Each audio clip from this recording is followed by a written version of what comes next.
What's up? With the 47th pick in the 2021 NFL Draft, the Chargers select Asante Samuel Jr., DB, Florida State.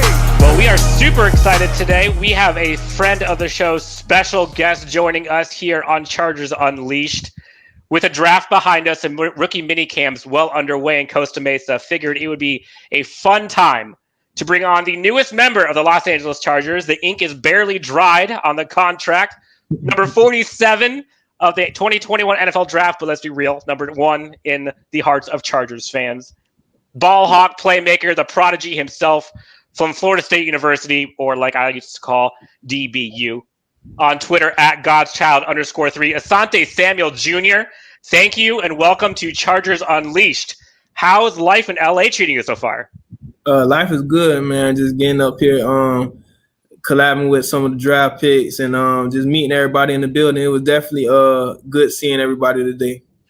Oh, for sure, for sure. And I appreciate you coming on. I know this is a very busy time for you. We're going to talk about all kinds of fun stuff. We're going to talk about mini camps, the latest schedule that just came out yesterday, the potential of you in this defense. And of course, we've got to get into some rapid fire questions. But before we even get into any of that, what was it like for you? Let's talk about draft night. What was it like for you seeing your name being called by the Chargers? I mean, I can tell you leading up to the draft, Chargers fans were praying that you would be available at 47, but we all kind of figured it was just going to be a pipe dream. There's no way you're going to still be there. But you fell 47. We ran to the podium as fast as we could. What was that like for you getting picked by the Chargers? It was a blessing. I've been grinding all my life for this exact moment. So it was kind of like dreams of reality. Wherever I ended up, if it was the first round or 7th round, I would just been happy and just happy that I got an opportunity to play on the next level and just be able to show my talents. So it was definitely a blessing and a dream come true. Now, when you got the call, I know your dad's been with you the whole time. When you got the call, when you talked to your dad, what was kind of the first thing that you and your dad had talked about once you found out you got picked? We didn't really talk about much. He was just like, congrats on being a millionaire. And then, just get to work now. Have you thought about what you're spending your money on first? Not right now. I'm going to save my money right now. I'm scared to spend it.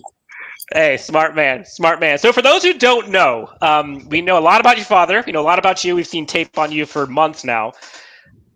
Who is Asante Samuel Jr.? Any passions or things off the field that you love doing? Like, what should people know about you that maybe they don't know yet?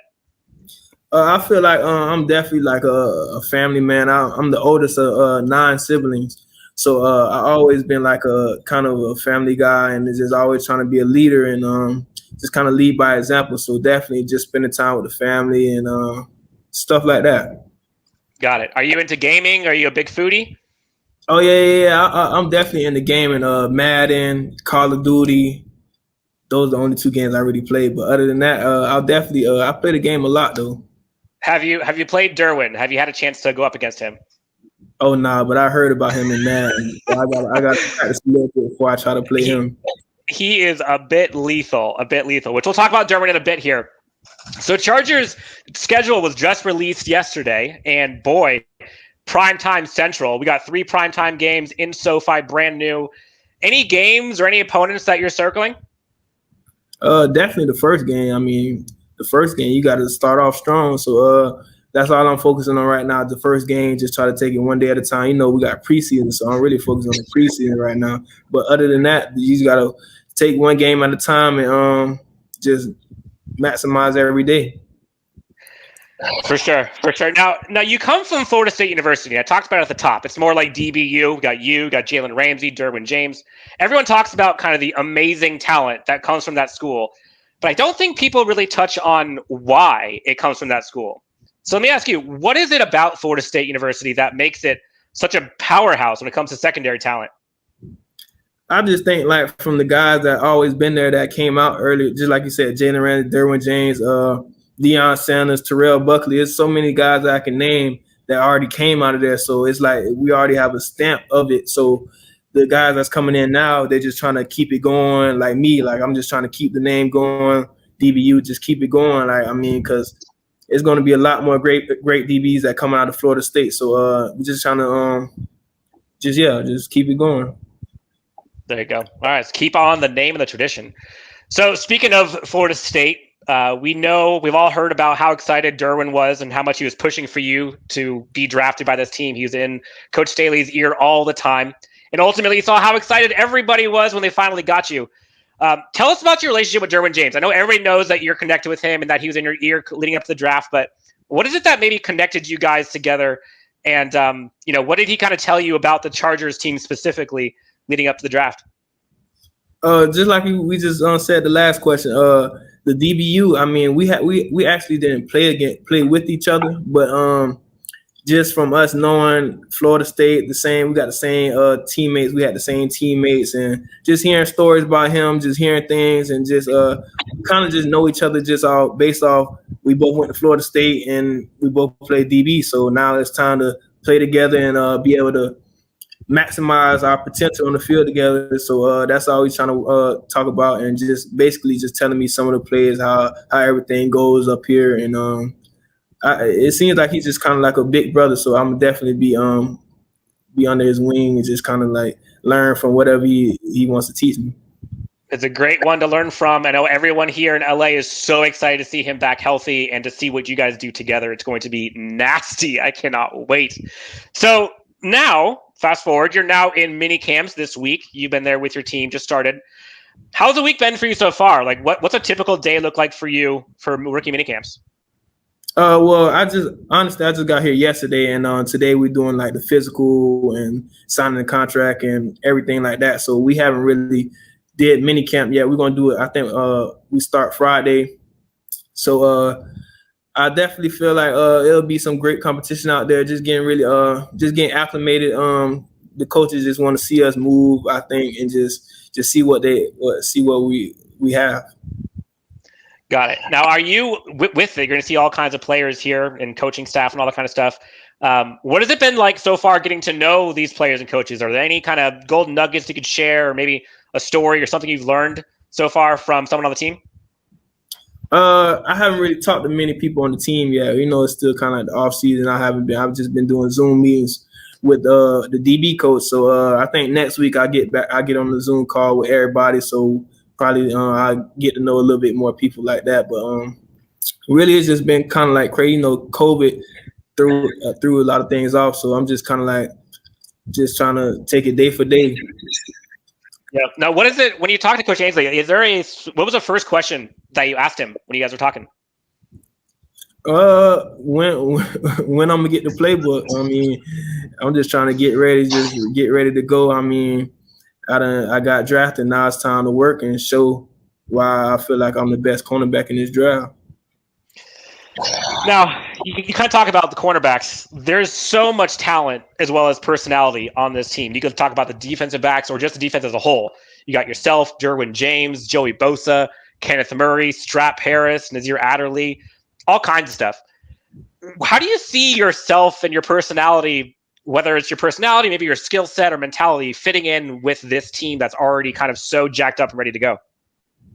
I'm gonna just be myself. I mean, I've always been around great players. I played with Joey's little brother, Nick Bosa, at St. Thomas. So and Joey went to St. Thomas. So I feel like I've always been around great competition, great players, NFL players. So I'm gonna just be myself, do what I gotta do, and just just be myself. I'm not really trying to impress nobody. I ain't trying to do nothing that I ain't never did before. I'm gonna just be myself and do what I've been doing.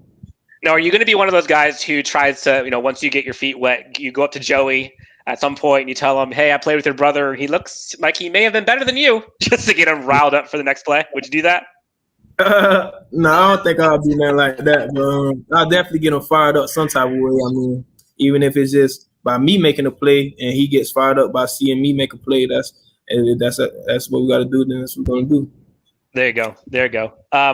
Leading into the season, we're almost done wrapping up. We'll have some rapid fire questions here in a sec. What are you most looking forward to when you're stepping on the field at SoFi? What are you most looking forward to this season?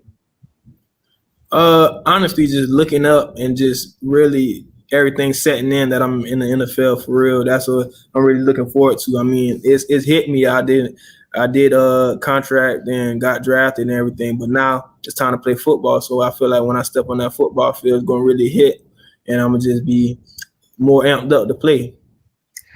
When you signed your contract this week, when you were putting pen to paper, what was the thought that was going through your mind as you were signing your name?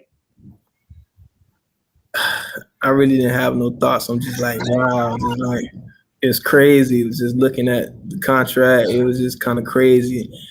I mean, I don't really know how to describe it. It's just an unreal feeling, and I'm just blessed to be in this position. Good for you. Good for you. All right, so we are going to go through some rapid fire questions. I think we're going to have some fun with this. Put you on the spot here. We're going to have some fun here. So you ready for some rapid fire questions, Asante? Yes, sir. All right, let's do it. All right, first topic is going to be food. Let's stack rank the following from best to worst. You've got guac, queso, and salsa. Which one's the best? Which one's the worst? I'll say guac the best, queso in the middle, and salsa the last one. Ooh, I am quite literally the opposite, but I'll take your word for it. Let's go music. On your playlist for pre-games, what are some of the most played songs that we would hear on Asante Samuel Jr.'s playlist? Definitely some Lil Baby songs, some Meek Mill, a Florida rapper named FCG Heem, Kodak Black from Florida too. Rick Ross? Not really. Probably Young Jeezy over Rick Ross. Okay. All right. Now, have you, speaking of Nazir Adderley, have you seen his hype video for when he came out of Delaware? His Meek Mill Championships cover that he had is fire. Have you seen that yet? No, I haven't seen that. Okay, I gotta find some way for you to get it. It's amazing. All right, here we go. I'll put you in the spot here. Who is better coming out of college? Asante Samuel Sr. or Asante Samuel Jr.? I would definitely say me. I mean, the proof in the pudding. I mean, he played 4 years. I played 3 years, but I mean, kind of had better stats than him, and so that's what. There you go. Your dad did say that he thinks that you have the possibility to be better than you, and that you definitely had a faster start. But hearing you say that you are better than him, tape don't lie, right? Tape don't lie. Let's go. Competition. Toughest wide receiver you had to go up against in college? I'd say probably my freshman year, Chase Claypool. He was a very great route runner, great hands. I mean, we went at it. We definitely had a competition, but it wasn't. Yeah, I got the best of the competition, but he was definitely one of the best receivers I played. There you go. All right, and last one. Favorite movie? I'll just go with Friday, old time classic. There you go. Love it. Asante Samuel Jr. joining Chargers Unleashed. Asante, thank you so much. I know we are now off of the pedestal and no longer have to be rapid fire questions, so I appreciate you taking time. What are you up to the next couple of weeks? What's life like in California for you? I'm gonna just be up here learning the plays, getting in the playbook, grinding, working out, and just trying to get acclimated to the Cali living. There you go. It's going to be nice. Asante Samuel Jr., you can find him on Twitter at GodsChild3_. Asante, number 47 overall pick of the Chargers in the 2021 NFL Draft. Asante, best of luck this season. Thank you so much for coming on to the show. And you are a friend of the show. Welcome anytime. All right, man? All right. Thank you for having me. You're very welcome. Asante Samuel Jr., everybody. Thank you so much. All right.